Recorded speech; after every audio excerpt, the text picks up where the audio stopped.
आज हम लोग मिश्रण संबंधित प्रॉब्लम को समझने का प्रयास करें कि मिश्रण संबंधित प्रॉब्लम को कैसे सॉल्व किया जाता है।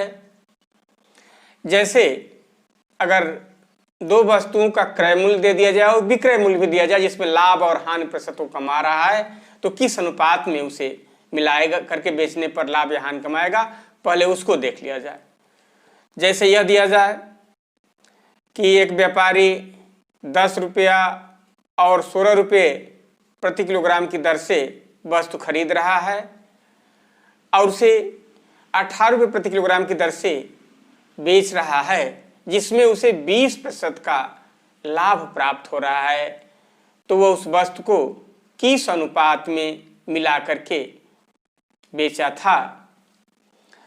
तो 18 रुपये जो पहले विक्रय मूल्य दिया जाएगा उससे क्रय मूल्य निकालना पड़ेगा इसमें, क्योंकि वो आपका विक्रय मूल्य दिया है कि 18 रुपये प्रति किलोग्राम की दर से बेचा है, तो 20% का लाभ है। अब अगर ऊपर तो 100 से इसमें गुणा करना है, परसेंटेज के रूप में देगा, तो अब नीचे देखिए आपका 20% का लाभ है, तो लाभ रहेगा तो 100 प्लस 20 कर देंगे, जितना लाभ रहेगा 100 प्लस करके उसको लिख देंगे। हानि रहेगा तो 100 में 100 माइनस करके लिख देंगे। तो इसमें लाभ है तो 100 प्लस 20 लिख दिए गए, 1800 बटा में 120, 15 रुपये उसके क्रय मूल्य निकल गया। अब 10 और 16 के हिसाब से आपको खरीदा था, तो आपका अब इसमें किस अनुपात में मिला है, तो इसमें से 16 में से 15 घटा देंगे, 1 होगा। जो पहले रखेगा उसको पहले रखिएगा, तो 1:5 के अनुपात में उसको मिश्रित किया गया था, इसलिए इस पे मिश्रण के अनुपात ऐसे पहले निकल गया 1:5 का। यदि हानि पूछा, एक सवाल ही देख लिया जाए। अगर 25 रुपये और 30 रुपये की दर से वस्तु खरीद करके और उसे 21 रुपये की दर से वो बेच रहा है, जिसमें उसे 25% की हानि हो रही है, तो उन वस्तुओं को किस अनुपात में मिलाया था। बेच रहा है वो 21 रुपये की दर से, हानि हो रही है कितने, 25% की, तो कहे कि हानि होगा तो 25 घटा देंगे नीचे, तो 2100 बटा में 75 कटा देंगे 28 होगा, यानी उसका क्रय मूल्य 28 रुपये हो गया। ऐसे करके मिश्रण का, और कैसे वो खरीदा था, 25 का और 30 का, यहाँ मिश्रण का क्रय मूल्य 28 हो रहा है, घटा देंगे यहाँ 2 और यहाँ 3, यानी 2:3 के अनुपात में वह उसे मिश्रित किया था। तो इस प्रकार अगर विक्रय मूल्य दिया जाए और अनुपात पूछ दिया जाए जिसमें लाभ प्रतिशत हानि भी हो, तब तो ऐसे ही करना है। क्लियर हुआ। अब पहले इसको देख लिया जाए कि अगर क्रय मूल्य ही आपको सीधे सीधे पूछ रहा है कि क्रय मूल्य किस अनुपात में मिलाएगा, क्रय मूल्य दिया जाए मिश्रण का और अनुपात पूछ दिया जाए। जैसे यह दिया जाए कि 15 और 20 की दर से वस्तु खरीद करके और 16.5 की दर से उस मिश्रण को, अगर मिश्रण का भाव 16.5 रखा जाए तो किस अनुपात में उसे मिलाना होगा। यानी 15 और 20 की दर से खरीदा गया है और ऐसा करना है कि मिश्रण का क्रय मूल्य 16.5 रुपया रह जाए, तो बीच में 16.5 लिख देंगे। जो पहले दिया होगा उसको पहले लिखेंगे, बाद वाले को बाद में। घटा दीजिएगा, 3.5 आ रहा है और यहाँ से 1.5, यानी 35, 15 कर देंगे, 7 और 3 हो जाए, कटा देंगे 7 संबंधे। तो इस प्रकार वो 7 संबंधे 3 के अनुपात में अगर उसको मिलाएगा तो उसका क्रय मूल्य कितना हो जाएगा, 16.5 हो जाएगा। तो ऐसे करके क्रय मूल्य अगर की हिसाब रहती है तो इसे इस करके सवाल को। उसी प्रकार अगर 12 और 18 की दर से वस्तु खरीद करके और किस अनुपात में मिलाएं कि उसका क्रय मूल्य 15 रुपया हो जाए, तो किससे उठाया है, 12 और 18 की दर से, और 15 रुपये रखना है, तो यहाँ भी 3 आ रहा है, यहाँ भी 3 है, 3 संबंधे 3, यानी 1:1 के अनुपात में उसे मिलाएगा, तब उसका क्रय मूल्य कितना हो जाएगा आपका,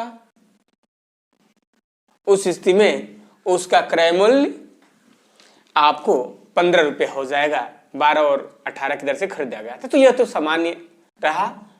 अब उस पर चला जाए, जैसे इस तरह से दे दिया जाएगा कि चाय है और चाय को 30 किलोग्राम चाय 10 रुपये की दर से और 35 किलोग्राम चाय 11 रुपये की दर से खरीदी गई और उसको मिलाकर के किस दर से बेची जाए कि उस पर 30% का लाभ हो। 30 किलोग्राम चाय किस दर से खरीदी गई है? 10 रुपये की दर से, गुणा कर देंगे। 35 किलोग्राम चाय किस दर से खरीदी गई है? 11 रुपये की दर से। और ये 30-35 का याद भी रखेंगे, कुल कितना हुआ। आप दोनों को जोड़ देंगे, 311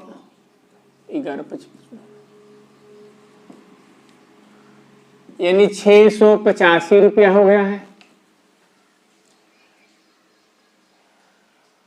और आपको 30% का लाभ कमा रहा है। तो 30% का लाभ कमाएगा तो इसका क्रय मूल्य क्या हो जाएगा? और विक्रय मूल्य 685 गुणे, अब लाभ का मतलब 100 + 30 ऊपर करना होगा ना, क्योंकि इसमें विक्रय मूल्य निकालना, क्रय मूल्य निकालना है। तो 100 + 30 कर देंगे बटा में 100। तो 685 गुणे 130 बटा में 100।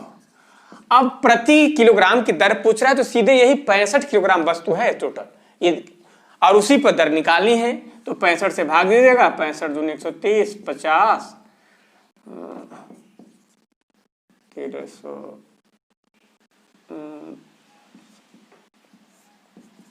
यानी 13.7 रुपये की दर से अगर वो बेच रहा है, किया जाए कि 180 रुपये और 200 रुपये प्रति किलो की दर से चाय खरीद करके और उसे 5/3 के अनुपात में मिला दिया गया है। 180 और 200 रुपये की दर से चाय खरीद करके उसे 5/3 के अनुपात में मिला दिया गया है। 210 रुपये की दर से उसे बेचा जाए तो उसे कितने प्रतिशत का लाभ होगा? तो 180 की दर से और 200 की दर से खरीदा गया था कितने? 5/3 का। तो देखिएगा 180 में किससे गुणा कर देंगे? जो पहले लिखा होगा उसको अनुपात को उसी दर में लिखिएगा। 5 से गुणा कर देंगे, 200 में 3 से गुणा कर देंगे, 900, 600, 1500 हुआ। और बेचा क्या गया है? अब देखो जितना अनुपात होगा उसी को जोड़ दीजिएगा और जिस दर से खरीदा गया उससे गुणा कर देंगे। 1680 रुपया हो रहा है। अंतर कितने का आया? 180 रुपये का। तो 180 रुपये का अंतर आ रहा है। अब इसी पर लाभ प्रतिशत 180 क्रय मूल्य पर निकाला जाता है 1500 और गुणे 100, यहां से आप निकालेंगे 12% का वो लाभ कमाया है। तो ऐसे करके उस 18 रुपये और 13 रुपये की दर से प्रति 100 ग्राम चाय खरीद करके और उसे 7/3 के अनुपात में मिलाया जा रहा है और उसे 18.15 की प्रति 100 ग्राम की दर से उसे बेचा जाए तो उसे कितने प्रतिशत का लाभ होगा? 18 रुपये और 13 रुपये की दर से, जो आप पहले पूछेगा पहले होगा वो पहले लिखेंगे, बाद वाले को बाद, और 7/3 के अनुपात में उसे मिलाया गया है। बेचा किस दर से गया है? 18.15 की दर से। तो कितना हुआ था अनुपात की योग? 10 हुआ। तो 18.15 में 10 से गुणा कर दीजिए, 181.50 हुआ। फिर इसमें 18 में 7 से गुणा और 13 में 3 से गुणा, 126 + 39, 165 हुआ। अंतर कितने का मिल रहा है? 16.5 का अंतर मिल रहा है। अब लाभ प्रतिशत निकलना है तो 16.5 गुणे 100 और बटा में जो क्रय मूल्य रहता है 165, तो यहाँ से आप डिवाइड कर देंगे तो 10% का उसे लाभ होगा। एक ऐसा ही और दिया जाए कि अगर चावल है 18 रुपये और 20 रुपये की दर से चावल खरीदा गया है और उसे 5/3 के अनुपात में मिला दिया गया है और 21 रुपये प्रति किलोग्राम की दर से उसे बेचा जाए, तब उसे लाभ प्रतिशत, भाई अधिक होगा तो लाभ हो जाएगा, कम रहेगा तो हानि भी हो सकती है।